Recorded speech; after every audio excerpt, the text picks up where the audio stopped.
Tired of feeling tired? Done with diet culture? Overwhelmed by conflicting nutrition and fitness messages? Then join us, your hosts of the Nutrition Revolution podcast, as we take a deep dive into all things women's fitness and nutrition. I'm Kimberly. And I'm Tabitha. And together we are debunking diet culture myths and giving you the tools you need to finally see the results you're looking for. All right, welcome back. Another day, another episode.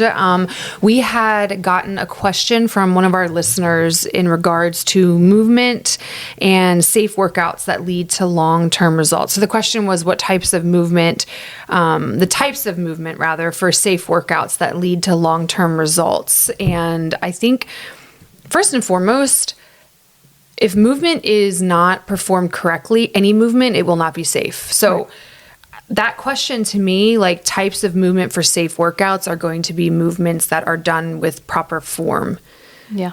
And then it'll be safe. Now, if you're asking about like, I have a knee issue, an orthopedic concern or restriction, like that's a different ball game. Right. But I also wonder if this listener's question had to do more with like, what's the best way that I should be working out for long-term success? Yeah, I think it could go two ways. One, safe makes me think that whoever wrote it does have some sort of injury or could even be buying into those myths of they know to get good results, they have to lift.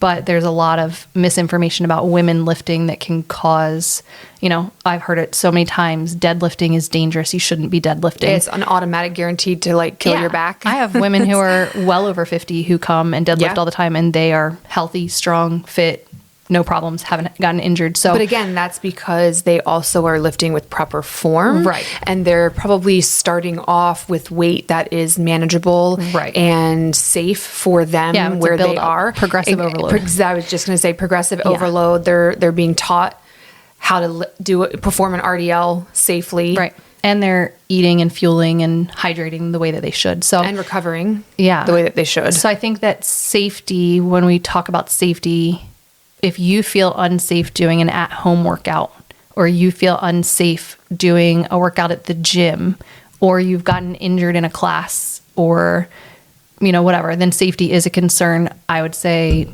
find a one-on-one personal trainer or do something like that. I think that would help the safety part of it.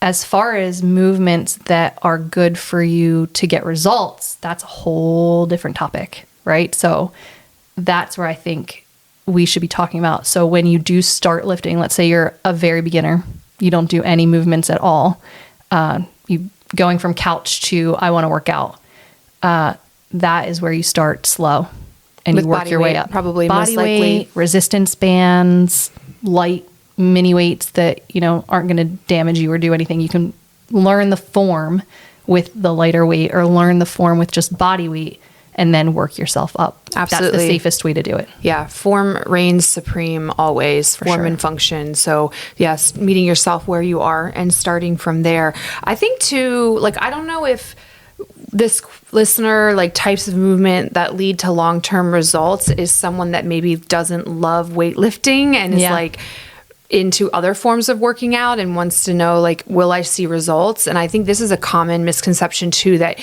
you have to do only a specific type of workout in order to see results. And I always tell people, the best form of movement for you, the best form of exercise is whatever you're going to consistently adhere to, 100%. Whatever you're going to do. So if you're someone that loves Zumba and loves yoga, that is so much better than not moving your body. And I always tell people that walking is the most underrated form of medicine.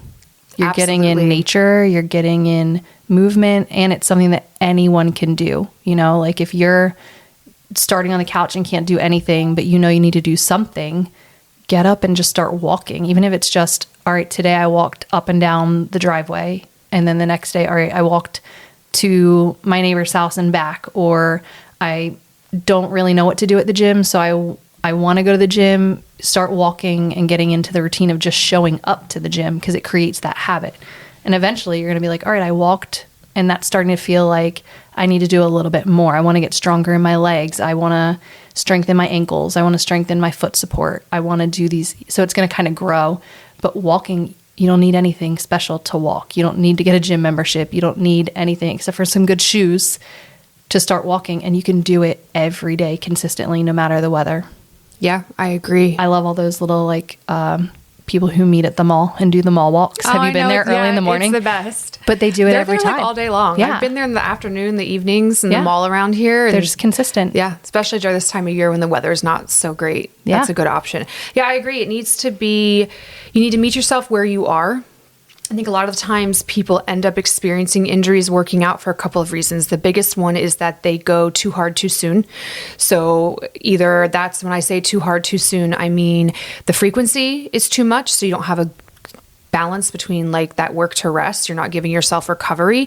And then you're maybe going too much too soon. So you're like, yeah, I'm going to go in here and I'm going to lift and I'm going to do all this running or these high intensity movements. And you haven't prepared your body for that. And then the third factor is the form.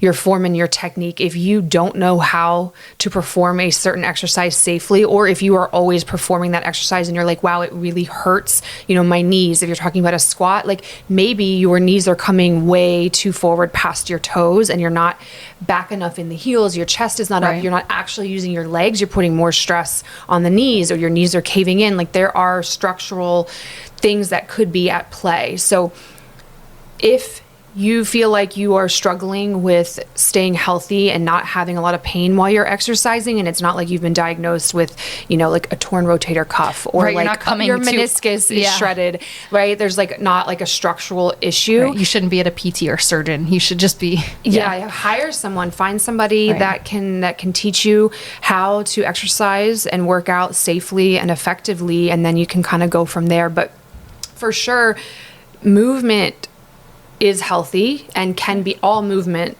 patterns and styles can be healthy and can be effective for just your mobility, your longevity, body composition. Obviously, if your goal, I think that's an important thing to recognize too, is what is your goal? Right? Mm-hmm. If your goal, that's what I was going to say. You have to be goal focused when you start movement. If your goal is to just start moving your body because you're supposed to, then just start walking. If your goal have a body composition goal, you're going to need to start lifting, and you're going to have to find a way to do that safely. And that's what I was actually saying, was that if your goal is mobility, any type of movement that's going to get your body up and going is great. But if you want to build muscle, you're going to need to apply load to those muscles. So you're going to look more at the strength training, the lifting. If you want to improve your cardiovascular conditioning and train for a 5K or any other kind of distance, endurance event, you're going to need to do more of the cardio and the conditioning to prepare your body. If you're looking for general wellness, like overall, I want good cardiovascular health, I would like good muscle tone and strength, then a combination of those types of exercise or, exercise modalities are going to be the best for longevity. Yeah. Yeah. I think also too, when I have people come to me, I have a lot of people who come and they need to build up a specific area. Maybe they know they have weak ankles and they're trying to run a race and their ankles keep giving out or whatever. Or, they have no lung capacity. There's a lot of things that we do to help them from, looking. I'm always like a ground up kind of person. Like, if your toes aren't working or your feet, your arches hurt or whatever, we're going to start from the ground and move up. So all of those have to be fixed first. But breath work makes a huge difference. And I think a lot of people with back issues or hip issues don't pay attention to how they're breathing through the when exercises. Lifting, yes. And so that has a lot to do with the safety of it. So if you can learn how to breathe through those movements, brace that core, that makes a huge difference too. So for safety, I always like to teach them how to breathe even before we start anything. So yeah, your breath work is so important for knowing how to breathe through each rep to properly engage your pelvic floor muscles and your core, as well as support the stabilizing muscles along the spine, through your hips, all of your joints, to prevent injury and prevent pain, to allow for healthy movement and healthy lifting indefinitely. Yeah. And you're going to find that as you start moving or when you are looking to move, if you join a gym and you hate going, you're not going to go. You're going to find every excuse to not go. If you start running and you hate running, you're probably not going to stick with it. So I think the most important thing when you start for safety in your body, to feel good, to want to do it, and to be engaged in the movement that you're doing and to look forward to it, you might have to hop around and find a couple different things that you want to try. Like I went with some friends and we did an uplift aerial yoga class that was like the hammocks. Yeah, where you get in the so hammocks. Fun. I've done that so before. Fun. But definitely not a beginner yoga class. I mean, they do. This one place that we went did a good job of like teaching you through it. And there was a very vast group of people, very different. And so some of it was just stretching, and it was like, oh, well, you stay in this one if you feel safe there or whatever. They gave you options. It was options. So they did a good job changing that. But one of the people I was with was like, I would do this all the time. Like, that's so fun. She's not a runner. Like, that's what she would want to do. Again, so that was she's her found thing. what works for her. And when I started working out, I was doing very high intensity stuff. And then I was also training for marathons. And I didn't necessarily love running. But then the stronger I got with the lifting, I was like, all right, I'm better at running. I have more endurance. I can, load better in my legs. Like, I understood it a little bit better. And I was better, but I didn't want to start with that because I wasn't that good at it. So you just kind of have to find an area that you do want to do. Maybe find a group of people that you enjoy hanging out with and go for walks. Or if you do want to start running, join a group and get into community and learn from those people. Even though I know some people are gonna be like, oh, it's scary. What if they run better than me? You would be amazed at how many people are just like, they just want to have fun and hang out and they don't care where your level is. So I think a lot of people don't go to gyms or don't join classes and won't try new things because they're afraid they're not at the skill level that they have to be to start. Right. You're a beginner and that's where you're going to learn. And so, well, that circles back to comparison is the thief of joy. So when you're in there in that group fitness environment, like, don't compare yourself to everybody else because everyone's on their own journey. You don't know, maybe that person started 5 years ago. Yeah. And when they first started, their start looked very similar to I couldn't even hold a plank when I first started working out. Yeah. Like I couldn't even hold my body weight up. It was awful. When I was in college and I first started getting into running, like I shuffled more than I actually was running or jogging. The first time I started running. I was like so slow. I was doing a shuffle. I remember my roommate who was like very fit and into running, and she was like, Tabitha, you're not even like picking your feet up all the way. And I was like, I started paying attention and I'm like, oh, yeah, I'm really not, but it was starting from like nothing. Yeah. But if you want to feel safe, join a group. Find someone who does know what they're doing so that they can help you stay safe and not get injured. Well, if you're sick or you feel like you're having a health issue, like you're going to go to a doctor, right? You're going to go to a professional to get help. Yeah. I don't think it's any different when it comes to exercise. If you have never been taught how to move and how to work out safely, properly, like, it is very much worth that short-term investment to hire someone to help you for your long-term health and results that you're looking for. Like you'll feel stronger, you'll feel better, you'll have less like nagging injuries and pain and be able to commit to fitness. To muscle soreness is normal.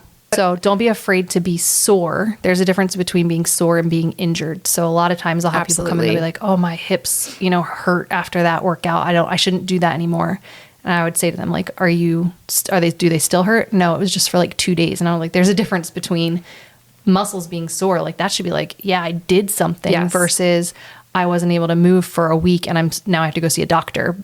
There's a difference. So knowing the difference between injury versus just normal I worked my body versus like I've actually done something and now there's a structural issue. And also you don't always have to go do a workout where you feel like you're going to puke or where you do have to be laid up on the couch for days or feel like you can't get up out of a chair because everything hurts. There's gentle movement also and you can start there. Yeah, I agree with that 100%. I feel like I have worked with so many women over the years that feel like if it doesn't leave them completely wiped out on the floor, puking drained, exhausted, that like, did you even work out? Right. And that is, I think, damaging long-term, right? Our bodies, that kind of stress placed on the body is not good for especially as longevity, we age. Mm-hmm. Right? So finding that balance, like I very much understand the desire to like get out there and hit it hard. Right. It's stress relieving, like you feel powerful and strong. Like I did that, but there's also something really powerful about lower intensity, going for a walk, taking, a recovery yoga class, or just doing something even like a Zumba, Pilates that's just like for fun. That's not there to leave you feeling completely depleted and drained. Like not every workout should completely empty the tank. You should have something in reserve most of the time, in my opinion. And especially when we look at the research of women of what is best for us from body composition, positive adaptations on the body, and then longevity is to not always go so hard that we're drained and depleted at the end too. And that's because that's also not fun to constantly feel that way. No. And I think that's like leading into a different conversation about recovery and the potential for low energy availability. Like if you are always feeling gassed in your workouts and by the end of them, like that, or that it's a struggle to get through it, there could be other things at play that center on your sleep and your nutrition. Right. Are you fueling for it? Are you hydrated enough? Do you have enough electrolytes? Like you should actually feel strong and empowered by your workouts more than you feel depleted, like, oh my gosh, how am I going to get through the rest of the day? This was like brutal. Yeah. Yeah. I've gone through a lot of phases with how I work out and what I do for workouts. So I used to do CrossFit, and then I did running. Running was for like a long time. Like I was doing a race a month and training for marathons. Like I loved running. And then when I had kids, I had issues with running and had injuries, and it just didn't work out. And so then I switched to not moving my body because I was like, well, I keep getting injured, or I'm afraid I'm going to swell from inflammation, and my autoimmune issues don't let me work out. And I let that hold me back for a little bit. And then I started learning about functional movement and how I can move my body. Functional training session. Yeah. And it was one of those, that's what kind of shifted my brain into, oh, I can move my body, breathe well, move well, and still get a good workout. So now my trainings are kind of like, I do, some functional movement days. My husband and I work out at least 2 days a week together. So I do his like bodybuilding workouts. And then I also you're lifting really heavy. Really heavy. Yeah. And then I also do a lot of yoga.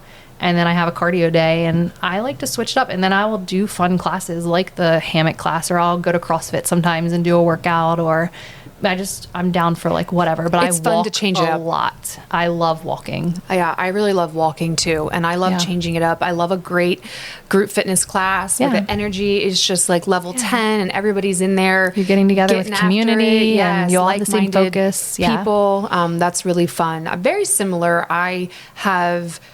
I was a cardio queen for years and years and years, like when I was in college, because that was that whole ethos that like women needed to do cardio. That's the only area we were allowed to be in the gym. Yeah, it was all about burning fat, and that was all going to be about your high caloric expenditure, so calorie burn, to be able to burn fat, and be careful. You don't want to lift too much weight. You don't want to be like too heavy. Yes, because you're going to get so bulky and big, and people might think you're a man. Like, God forbid I have a muscle in my arm. I know. Yeah. So I think I have as I've learned more about functional fitness, and just training and fitness in general, and then nutrition, I've definitely shifted towards quality workouts and quality recovery, and balancing the two. Like when I do, hit it a little bit harder, like I know okay, that like tomorrow, the next day, I'm going to let myself just relax. I'm maybe going to go for a walk. I'll pop into like my favorite yoga class if I can. And I have found that my ability to feel good and to feel strong and powerful in my workouts and to have gas in the tank, but also still see results, has been like tenfold from when I used to just be like, go hard, go hard, go hard, all the cardio, to now polarizing my training and recovery, and allowing my body to like rest, recover, has been a game changer for me. Yeah. Listening to your body is always 100% key.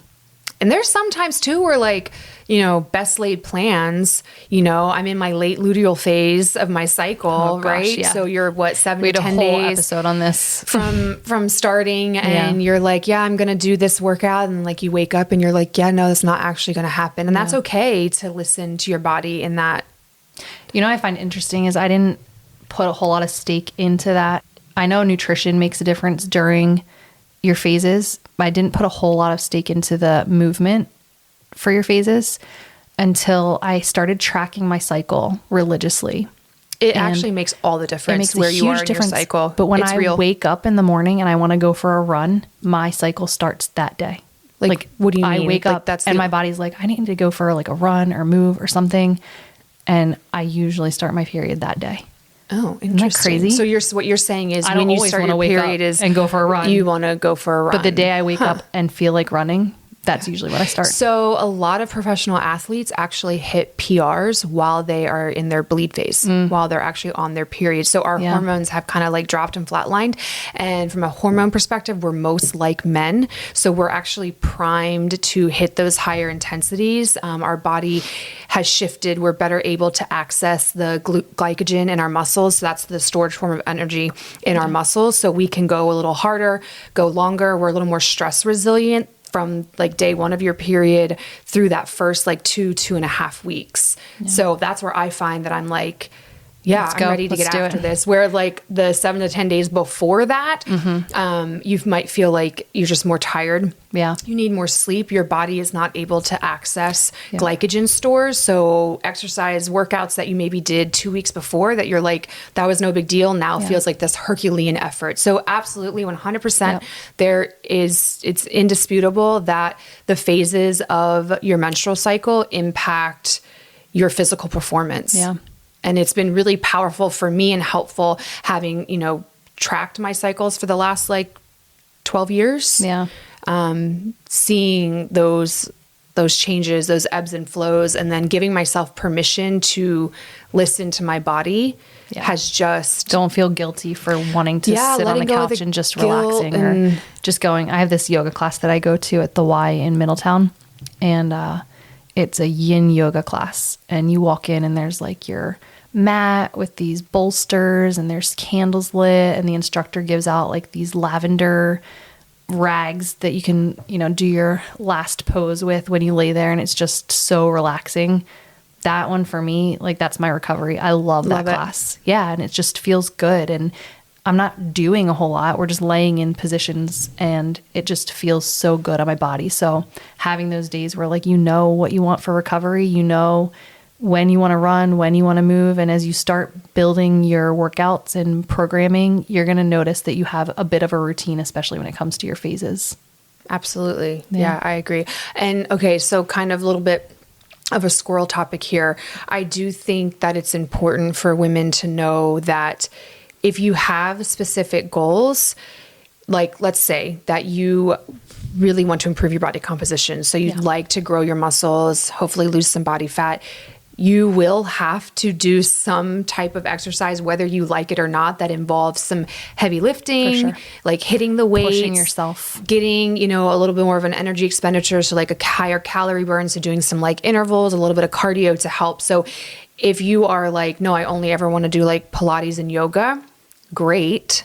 That's better than nothing, but you probably aren't going to see the body composition changes that maybe you're looking for if that's your goal. If that's not your goal, then fine. Yeah. If your goal is just to move and have fun and enjoy getting a workout every day, that's good. Right. And likewise, if your goal is to be able to go run a 5K, like you're going to have to do some cardio. You're going to have to improve your aerobic base, your cardiovascular endurance and function. And the best way to do that is through running, finding a running program. Practice. I mean, yes, you can definitely get your heart rate up when you're lifting heavy. Yeah, absolutely. But it's not going to be the same as just more time on your feet. Yeah.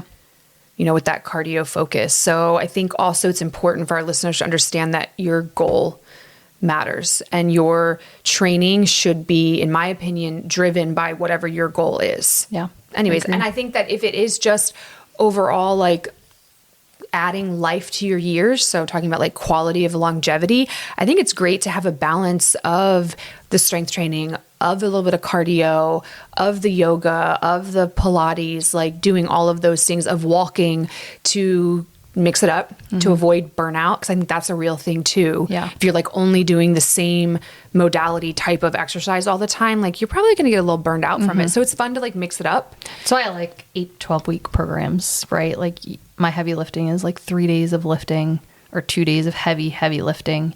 And then a cardio day, a rest day, like a recovery day. Having those 8-week programs kind of helps you to get in the workout, see the progressive overload, see that you've built strength, and then start something new. Mix it up, right? yeah. Because my brain is just like, I cannot do the same thing over and over again forever. Or my husband, I feel like he's been doing the same workouts over and over again, increasing his weights for months and years. And I'm like, aren't you sick of doing like tricep dips? Routine. Like, yeah. can't you do something if else? I see you do one more chest press on that bench, like honestly. Yeah. But that's his brain. And I find some women who that they just want to do the same thing over and over again. And we just increase their weight and they're happy with it. But for me, I've got to have like an 8 to 12 week plan that I know I can stick to and I know it's going to end and I can switch it up. Yeah, I like having variety through my week. So I'll know like Monday will be my like high intensity interval training. So I'm like done and dusted in like 40 minutes. Tuesdays, well, right now I'm training for that half marathon. I was gonna say, so you're training for a Tuesdays marathon. are my long run days. But then Wednesdays, I go to yoga, you know, or I just like maybe go for a walk and do some stretching on my own. So it's it's a recovery day. Yeah. You know, then Thursday, like I'm lifting.